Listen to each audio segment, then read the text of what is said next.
O que é o Ilê-Ayê? O Ilê-Ayê é um patrimônio cultural da Bahia pelo seu trabalho revolucionário iniciado em 1974 num estado extremamente racista que é a Bahia. A Bahia é o estado onde o negro vive cercado, porque o negro é a maioria demográfica, portanto uma pequena minoria não negra controla com mãos de ferro, vigia com chicote mental e chicote também verdadeiro, a ação da polícia, né? Essa maioria demográfica. O Ilê-Ayê, ele revolucionou a concepção de negritude com o seu surgimento, por isso o seu valor histórico. Eu já disse numa mesa redonda, isso há mais de 15 anos, ao lado dos diretores do Ilê, que estava na hora do Ilê parar de fazer carnaval, parar de fazer festa e se tornar não patrimônio cultural, cantado em verso e prosa por outrem, o mais belo dos belos, etc. Gente faturando em cima disso, a indústria cultural. Mas como um patrimônio histórico, como, digamos assim, obra de museu. Os diretores nunca me ouviram, acham que eu sou um porra louca crítico, exatamente mostrando a disfunção desses blocos de carnaval, desses blocos afro, né, que ficam se masturbando com seu valor cultural, mas que contribuíram negativamente para o avanço do confronto dos negros aqui na Bahia. A notícia essa semana, em plena pandemia, é de que a sede do Ilê-Ayê, chamada Senzala do Barro Preto, deve ir a leilão para pagar uma dívida trabalhista de um ex-cantor da banda do Ilê. Há vários artigos meus, eu fui jornalista do Jornal à Tarde, frequentava o Ilê, participei inclusive como jurado algumas vezes, tanto na Noite da Beleza Negra quanto na escolha da música, isso lá pelos idos do início dos anos 90, final dos anos 80, né? E desde algum tempo eu digo, olha, esses trabalhadores que ficam aqui varando madrugada, trabalhando para o Ilê-Ayê, mas que quando terminam os ensaios do Ilê-Ayê, o ensaio do bloco, não tem nenhum dinheiro para pegar um transporte, mesmo porque não tem transporte de madrugada em Salvador, na época não havia transporte público, né? São verdadeiros escravos, ou seja, todo o discurso do Ilê-Ayê, não só do Ilê-Ayê, de vários blocos afros aqui em Salvador, e eu sei disso, o discurso de afirmação da negritude acaba sendo uma farsa, porque seus diretores, os diretores dessas agremiações, agem como verdadeiros pachás, como verdadeiros opressores, escravocratas dessa grande massa de trabalhadores, muitas vezes sem carteira assinada, que trabalham, né, e que levam o nome dessas agremiações. Então, sempre alertei para isso, e agora no dia 22 de abril, em plena pandemia, coronavírus, a notícia é essa, de que a Senzala do Barro Preto, que é a sede que o Ilê-Ayê construiu lá no bairro do Curuzu, aqui na Liberdade, né, está indo a leilão por conta de uma dívida trabalhista, de uma ação movida por um ex-cantor. Eu até pensei que era Guiguinho, este cantor. Guiguinho foi o mais importante cantor e compositor do Ilê-Ayê, autor de várias músicas de sucesso, Mais Belo dos Belos e tantas outras, né, e que foi chutado pela diretoria do Ilê-Ayê depois de 26 anos, dando a sua alma, a sua vida, e acabou a vida dele a partir dali, ao Ilê-Ayê. Mas não é Guiguinho, é um outro cantor que eu nem conheço, mas é o Adaelso Evangelista Santos, que disse que ter trabalhado como cantor do Ilê-Ayê de 1988 a 2010, né, e foi demitido. Não existe carteira assinada, ele entrou com ação trabalhista, né, e agora, em decisão do Tribunal do Trabalho, não é nem mais decisão de primeira instância, já chegou a segunda instância, mandou-se leiloar a sede do Ilê-Ayê, avaliada em R$ 295.603,57. Esse é a avaliação dessa sede para pagar essa dívida trabalhista. Devem existir outros processos trabalhistas. Nós sabemos como são essas coisas. Nós que trabalhamos com organizações sociais, e eu participei da Escola Aberta do Calabar, da Associação de Moradores, tínhamos lá no início vários voluntários, professores voluntários, etc. Mas houve um período em que esses trabalhadores se conscientizaram e exigiram a regularização, né, da sua atividade.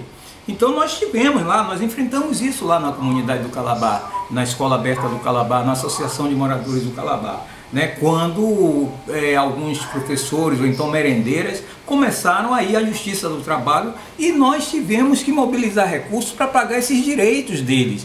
Hoje não, hoje todo mundo lá está regularizado, carteira assinada, porque é um direito do trabalhador esse, certo? Então essas agremiações carnavalescas, eu conheço queixas de várias pessoas, várias cantoras, vários croner dessas bandas, né? Inclusive uma delas que é jornalista hoje, né, que trabalhou, foi croner de uma dessas bandas famosas aqui de Bloco Afro, que se queixava o tempo todo da verdadeira exploração exercida por esses senhores dessas agremiações. Nós vivemos numa situação difícil, quer dizer, agora no dia último 5 de abril o tribunal mandou penhorar o imóvel do Ileaê, avaliando ele nesse valor. E é interessante, se você quiser conhecer de fato a relação do Ileaê com o Estado, como é que essa agremiação criada em 1974, né, e que surgiu como uma instituição do movimento negro, depois se tornou propriedade privada de uma família, né, cujo pajé, o pachá, é um cara chamado Antônio Carlos dos Santos, vovô, né, que não larga o osso, ele e a sua entourage, né, digamos assim, emulando as mesmas práticas de opressão, né, daqueles que nós condenamos. Mas se você quiser saber sobre isso, eu estive lendo essa dissertação de mestrado de Walter Altino de Souza Júnior. Excelente dissertação de mestrado em que ele analisa essa relação do Ileaê com o Estado, né? Interfaces e ambiguidades entre poder e cultura na Bahia. É curioso ver a avaliação desse imóvel em R$ 295, porque aqui o Walter Altino, na página 128, transcreve exatamente o ato de fundação da pedra fundamental, aliás, para a construção desse Centro Cultural Senzala do Barro Preto. O Bloco Afro Ileaê vai receber verba de 4,3 milhões. Quer dizer, então a verba para a construção daquela senzala, o que inclui o terreno ali no Curuzu, foi de 4 milhões, mais de 4 milhões e meio, quase 4 milhões e meio, né? Nesse ato inaugural, que foi no dia 16 de fevereiro de 2001, estiveram presentes o prefeito, na época, Antônio Embaçaí, o senador Antônio Carlos Magalhães, né? O governador da época, César Borges, né?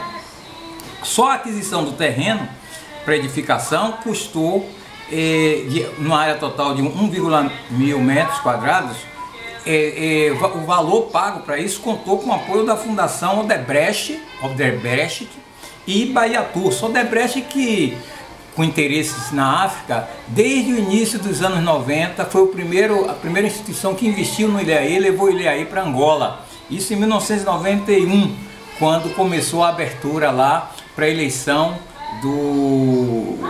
desse José Eduardo dos Santos, que ficou lá o tempo todo, um títere também. Mas a senzala do Barro Preto custou 4 milhões e 300 mil reais, né? Recurso público, senador Antônio Carlos Magalhães, o Ministério das Minas e Energias, o prefeito Antônio Embaçaí. Então foi o apoio, a construção do centro teve apoio do Ministério da Cultura, do Banco Nacional de Desenvolvimento Social, BNDES, da Petrobras, da Eletrobras e do Banco Ford. É o que transcreve aqui Walter Altino nessa matéria que foi publicada no Jornal Correio da Bahia em 17 de fevereiro de 2001. Então, é lamentável o que está ocorrendo com esse patrimônio histórico que é o Ileaê. As conclusões a que Walter Altino chega são também conclusões interessantíssimas sobre essa relação do Ileaê com o Estado, né? Mas não só com o Estado, deveria dizer a relação dele com os interesses de mando na Bahia. Walter Altino só não aborda aqui essa essa relação da direção, da cúpula do Ileaê com essa massa, com essa base de trabalhadores que eles mantêm de forma bastante precária, trabalhando para o nome do Ileaê ser depois capturado por essas estrelas da Axé Music, da chamada Axé Music, que tem espaço na Rede Globo, nos grandes centros de produção de musicalidade. Enquanto isso, Ileaê se regozija pelo fato de ser chamado o mais belo dos belos. O mais belo dos belos agora vai perder num valor extremamente desvalorizado, aliás, aquele elefante branco que é a sua sede, chamada Senzala do Barro Preto. É uma pena, vai aqui a minha solidariedade ao Ileaê, à família Ileaê, ou seja, essa comunidade de pessoas que acreditaram nesse projeto, mas a minha solidariedade principal vai para os trabalhadores, como esse Adaelso, né, que teve a coragem, né, de ingressar com ação na busca da confirmação dos seus direitos. Um abraço, assine esse canal e vamos continuar nosso diálogo.